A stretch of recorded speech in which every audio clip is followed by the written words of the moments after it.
it's not about how many numbers you can throw at something or how much data, how many data points.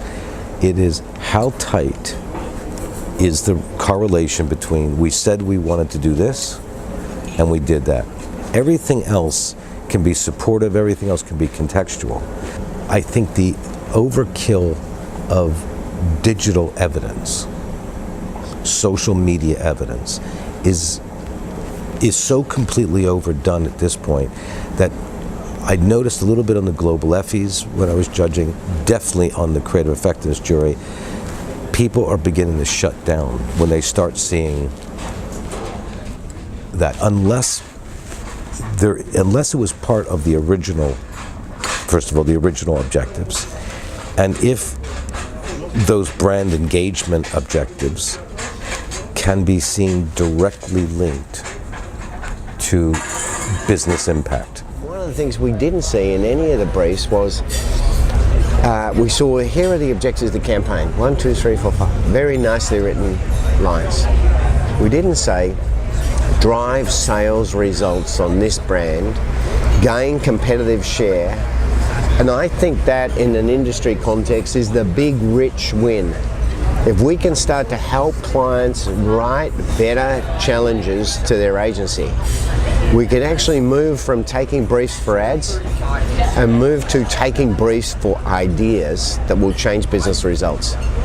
And I think this category's got a lot of opportunity to do that as it evolves. It's quite explicit in the paper around what you should be putting in there, and certainly around really measurable ROI, setting objectives and then measuring against those objectives.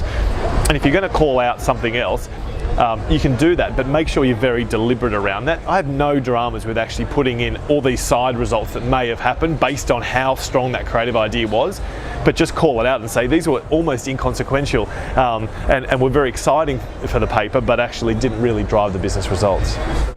I think the biggest thing is establishing kind of lines of causality. It's not enough to say we did something great and something great happened. You have to be able to prove that it wasn't due to the fact that you also had a trade boost at the same time because you had some advertising on air. It's not enough you have to be able to discount things like price and things like that. And really, the more you can include things like interim measures like brand tracking and things like that, the more likely the jury is to say that they can really see the link between the communication and the business results. I would say just be extremely clear and compelling, and not be hyperbolic. So don't go and boast 1,000 years of views or some of these crazy results we're seeing. I think it's really best when you're very simple, you're very clear, and you tie everything. You make a linear case, so that by the end of the paper, that we're all like, wow, this is smart insight, smart, great creative, which obviously has already been determined by our peers, and great results. It's the rigor of writing a case that's laid out in an intelligent way that makes each point and builds and builds and builds and builds.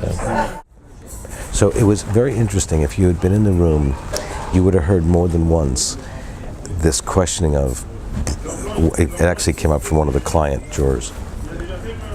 To what extent is brand engagement, which one would normally say, well, any kind of brand engagement is good.